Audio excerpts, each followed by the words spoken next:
Dear student, आज हम exercise 1.2 का थर्ड क्वेश्चन करने जा रहे हैं। ठीक है, थर्ड क्वेश्चन है find the LCM and HCF of the following integers by applying the prime factorization method.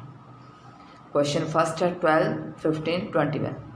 Question second है 17, 23 and 29।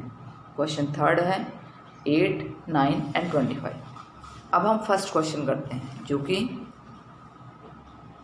12, 15 and 21। By factorization method 12 के फैक्टराइज करने के लिए हमें 2 into 2 into 3, it means 2 square into 3। 15 के factorise करो तो 15 के फैक्टर होते हैं 3 इंटू 5 और 21 के फैक्टर होते हैं 3 into 7। Now first of all, HCF of 12, 15 and 21 is,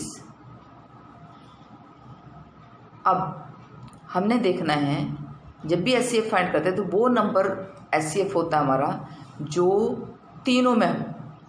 अब तीनों में हमारा 12 का फैक्टर किए तो 3 है, 15 का किए तो 3 है, 21 का किए तो 3 है।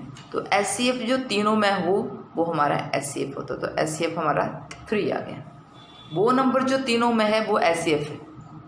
ठीक है, और LCM फाइंड करने के लिए LCM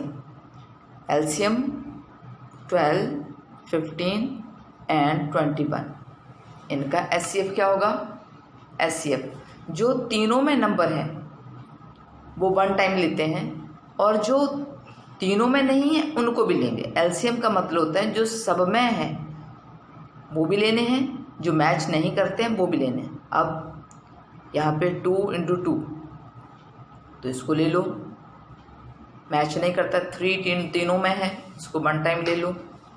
5 मैच नहीं करता उसको ले लो, 7 नहीं करता है उसको ले लो। इनको जब हम मल्टीप्लाई करेंगे इन सारे नंबर्स को तो हमारे पास आंसर आता है 420। मल्टीप्लाई कर दो, 2 2 ज़ा 4, 4 3 ज़ा 12, 12 5 ज़ा 60, 60 7 ज़ा 420। 420 हमारा एलसीएम आ जाता है। ये था हमारा first question. Now second question is, second question, LCM and HCF of 17, 23 and 29. Prime factor, prime factorization of 17। तो 17 के कोई फैक्टर नहीं होते, 17 1 ज़ा 17। 23 के कोई फैक्टर नहीं होते, 23 1 ज़ा 23। 29 के भी कोई फैक्टर नहीं होते हैं, वो भी सिर्फ 1 के टेबल में आता है। तो हमें जब HCF ऑफ 17, 23 एंड 29 इज क्या है कॉमन तीनों में? 1। तीनों में कॉमन 1 है तो HCF हमारा 1 आ गया। LCM of 17, 23 and 29 is, अब HCF तो हमारा जो कॉमन है तीनों में वो आता है। LCM में जो जितने भी हमारे मैच होते हैं उनको 1 टाइम लेते हैं, जो मैच नहीं होते हैं उनको भी सबको लेते हैं। तो कोई मैच नहीं होता है तो इन सबको मल्टीप्लाई कर दो, 17 इंटू 23 इंटू 29। इनको मल्टीप्लाई करते हैं तो 1 1 3 3 9 आंसर आ जाता है। ओके, ये था हमारा second question. Now third question is,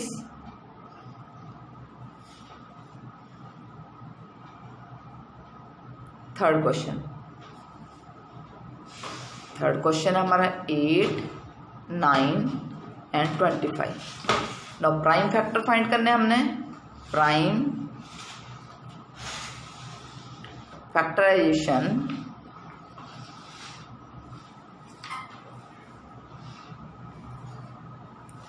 of 8। 8 के फैक्टर होते हैं 2 इंटू 2 इंटू 2। 9 के फैक्टर होते हैं 3 इंटू 3। 25 के फैक्टर होते हैं 5 इंटू 5। अब हमारे को जब HCF फाइंड करना है 8, 9 एंड 25 का, तो इन तीनों में कोई भी कॉमन नंबर नहीं है। ऐसा कोई भी फैक्टर नहीं जो तीनों में हो, तो इसका भी HCF 1 होगा। और जब LCM फाइंड करना हमारे को 8, 9 एंड 25, तो इन सभी नंबर को मल्टीप्लाई करना पड़ेगा। ये 2 पावर 3 का स्क्वायर, 5 का स्क्वायर, 3 का स्क्वायर 8 इंटू 9 इंटू 25। तो आंसर आएगा हमारा 25 8 ज़ा 200। इसको मल्टीप्लाई करेंगे 200 को 9 से मल्टीप्लाई करेंगे तो 1800। ये हमारा थर्ड क्वेश्चन था। ठीक है। Given that HCF of 306 and 657 equals to 9. Find LCM of 306 and 657. So given numbers are solution. Given numbers are 306 and 657। ठीक है। नो HCF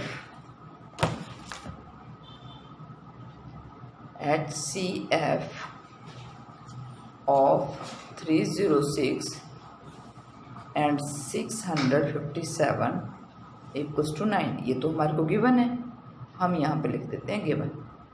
ठीक है।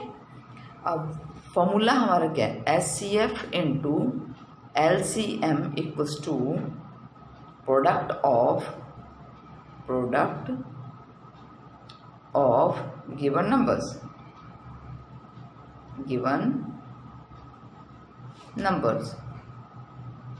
ठीक है। तो HCF गिवन है हमारे को,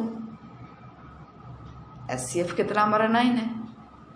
LCM फाइंड करना है किस किस का, 306 एंड 657 इजकल टू क्या होता है हमारा, product of the given number. तो गिवन नंबर क्या है हमारे पास, 306 एंड 557। प्रोडक्ट का मतलब होता है मल्टीप्लाई। ठीक है।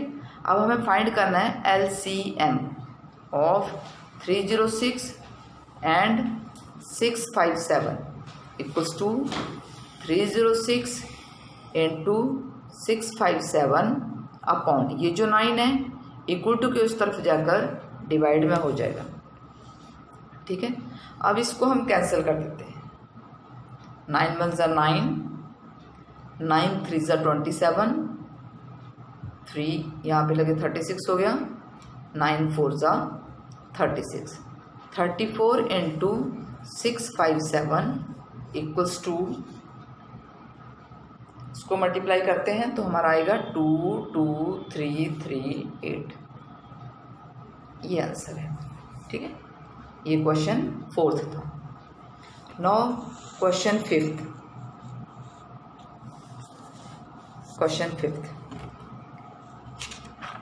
Question 5th is check whether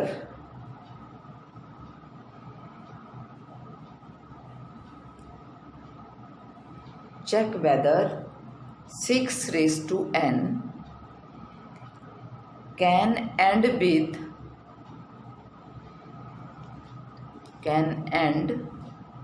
with the digit 0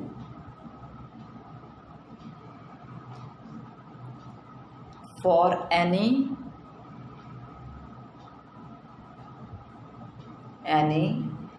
natural number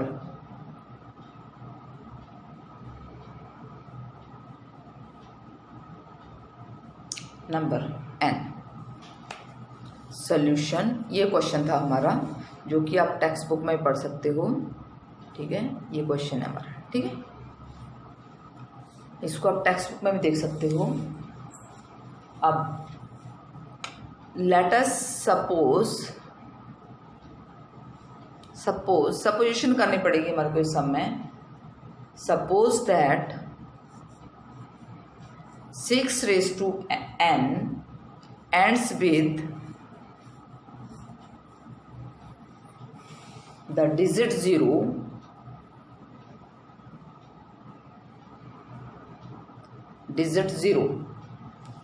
for the same number for some natural number n belongs to capital N। तो 6 raised to n therefore is divisible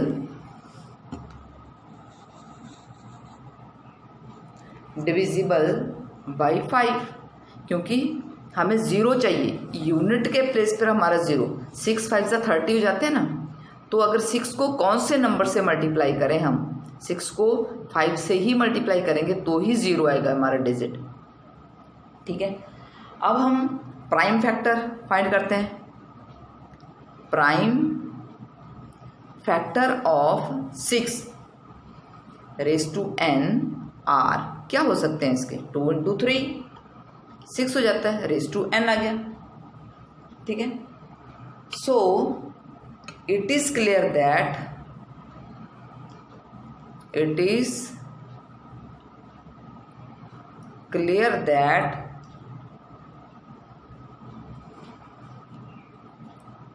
in prime factorization of